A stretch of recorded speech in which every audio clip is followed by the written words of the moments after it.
Hey, it's the Bearded Realtor. Welcome back to my channel. Hey, so in today's video, we're going to talk about how to pick that right brokerage. Okay, so you've gotten your license. Now it's time to pick the right brokerage for you. All right, so stay tuned.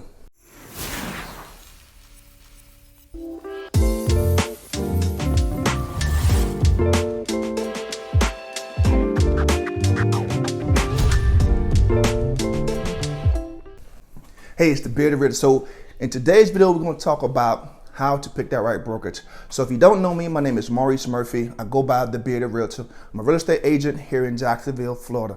And in today's video, we're going to talk about how to pick the right brokerage. But before we get into today's video, definitely give me a thumbs up if you're feeling the content on my channel. And if you haven't done so, please subscribe to the channel, all right? So let's jump into today's video. So picking that right brokerage. So you, like I said before, you've gotten your license. Now it's time to pick the right brokerage for you, okay? So here's what I want you to understand and want you to write down, okay? With them. What the hell does that mean? That means what's in it for me. So the one thing you have to understand, so actually a couple things you have to understand is interviewing with a brokerage is a two-way street, meaning that you are actually seeing if that's a good fit for you as a brokerage, and they're seeing if you're a good fit to be at their brokerage. So there's a two-way street in this interviewing process, okay? So when I say with them, I mean, in a sense, you have to be a little bit selfish, just because it's about you. I mean, you've gotten your license, you've done all this hard work. Now you need to know what is in it for you at this brokerage. What value do they bring to you? What options do they have for you? What programs and systems do they have in place for you? So you have to take that approach. I know you may not want to, but you have to take the approach of what's in it for you at this brokerage, okay? So first thing, let's talk about training, okay? So as you know, and if you don't know, school did not teach you the practical side of being a real estate agent, okay? It did not teach you how to write contracts. It did not teach you how to do open houses. It did not teach you how to show property. It did not teach you the practical day-to-day operations of being a real estate agent. Granted, it taught you the law. It taught you how the laws work for real estate, but it did not teach you the practical side of being a real estate agent. And with that being said, training is probably the number one thing you need to be asking about at this brokerage that you interview with, okay? So here are a few questions you might want to ask. One, how often are you giving this training? Are you giving this training every day? Are you giving this training once a week, once a month? Because that's going to tell you how important training is at this new brokerage. If they're doing training every day, that means training is pretty important, and they want to give you that value of being a well-trained real estate agent. If they're giving you training maybe once a month, training is probably not as big of a thing at this brokerage, so you may want to take that into consideration. Once a week, that's another step back a little bit. But if you have a brokerage giving you training every day and you can pick something to train about or have a class to go to for that training, is going to be very important, because as I said before, school did not teach you the practical side of being a real estate agent. Next thing about training, how convenient is this training? Do you have to go into an office to do it? Can you hop online and do it? What is this training going to be? Is it going to be convenient for you? So you want to take that into consideration when you ask these questions. How convenient is it? Because as you know, with COVID going on, a lot more people are at home now. Kids are at home, so you may need to stay at home to do training, okay? Which leads me to my next point, replay. Sometimes you may not be able to catch that training. Is there a replay that plays again to where you can actually see the training that happened? Because if you miss it, you just missed it. But you want to be able to have that option, if you can't make it to that training, to watch the training again, okay? And the last thing I would say about training, I'm gonna leave training alone, try to attend a training that they're having before you pick that brokerage. Go to the training, see how well it's interactive, see if it's engaging, see if it's fun to be in that training. Or is it just a PowerPoint presentation, or if it's just some boring training that doesn't really apply nowadays, or it pushes you to sleep. So you wanna have something interactive and something that's gonna actually energize you and want to learn, and you want it to be fun, okay? The next thing we'll talk about, mentorship. This is one thing that is very beneficial as a new agent. You want to have a mentorship program. So when you're interviewing the brokerage, you want to ensure they have a mentorship program. Why is a mentorship program important? You want to be able to have someone, and I'm guilty of it too, walk me through the process of getting a deal done. My first brokerage, we didn't have a mentorship program, so I kind of had to learn things on my own and had to figure it out on my own. I could ask a bunch of questions, but I didn't have that resident expert that I can go to at any point in time. Granted, I go to my brokerage, other agents, but it also depends on if they're available to answer my questions. So if they were busy, I didn't really have a person to go to. I just had to either figure it out on my own or either find somebody who would be able to help me to get the answer that I'm looking for my question, okay? So mentorship is very important, which leads me to my first point with mentorship. If they do have a mentorship program, that's very important.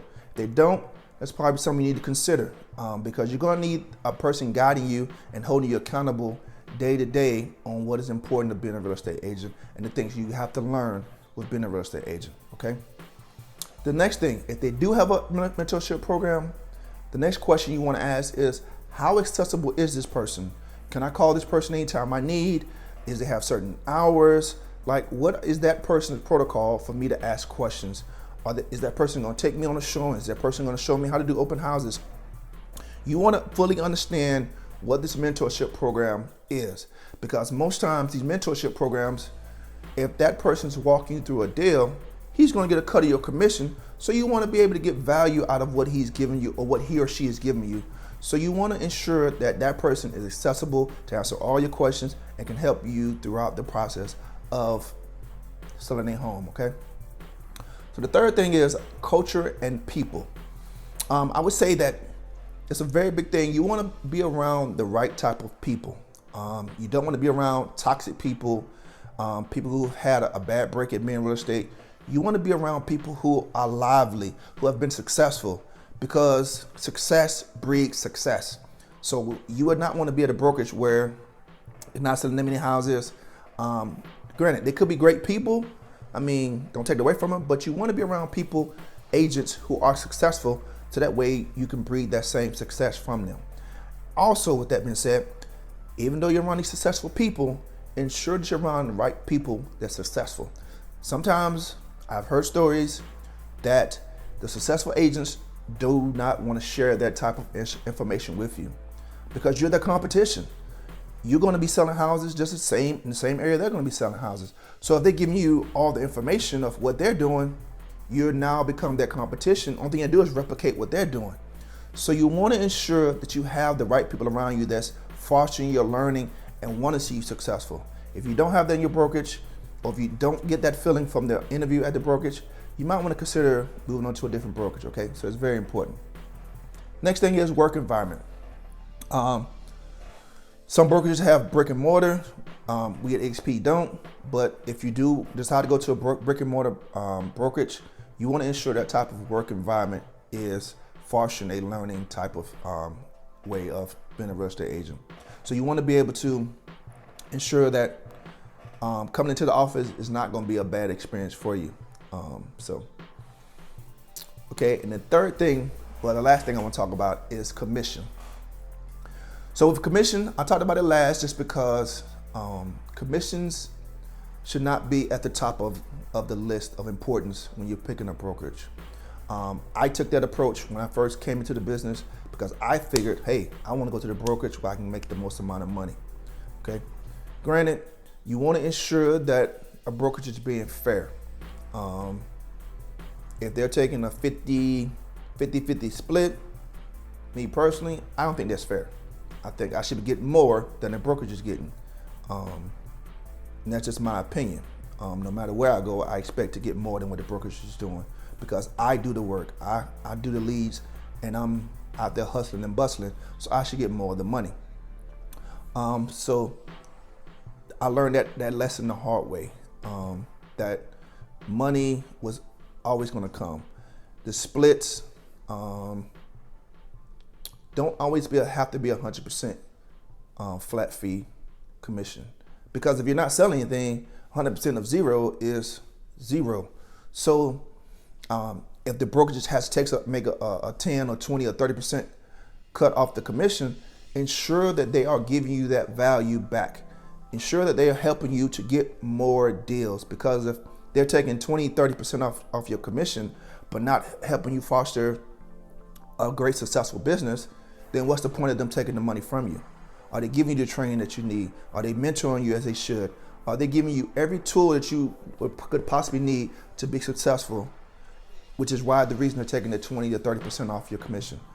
And if they are, great. If they're not, you might want to consider a different brokerage or ensure that you go to the right brokerage for you, okay?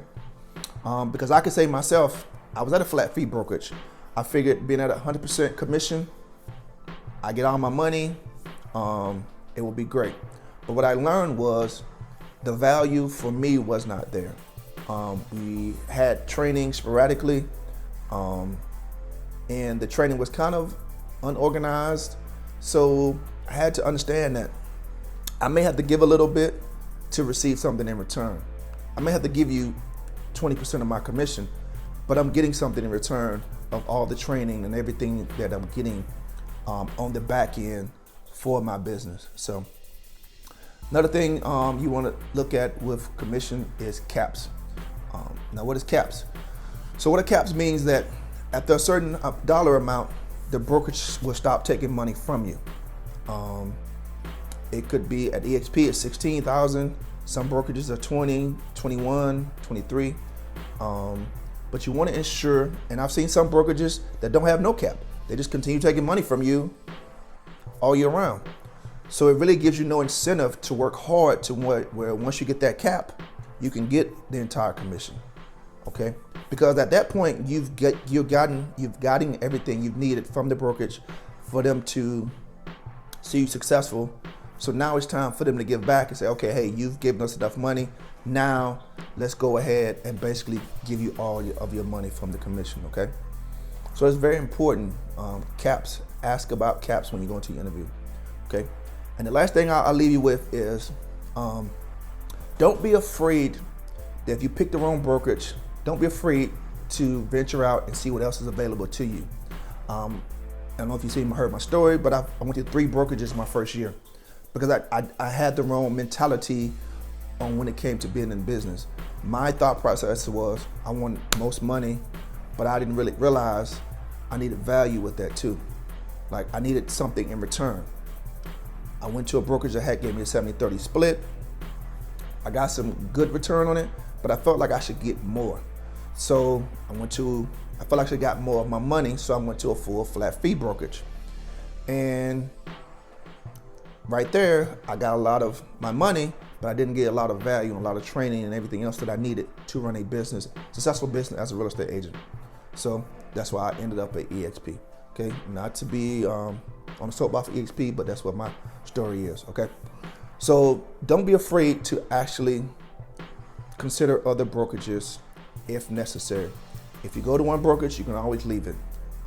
Don't feel like you have to be stuck at this brokerage just because you signed up.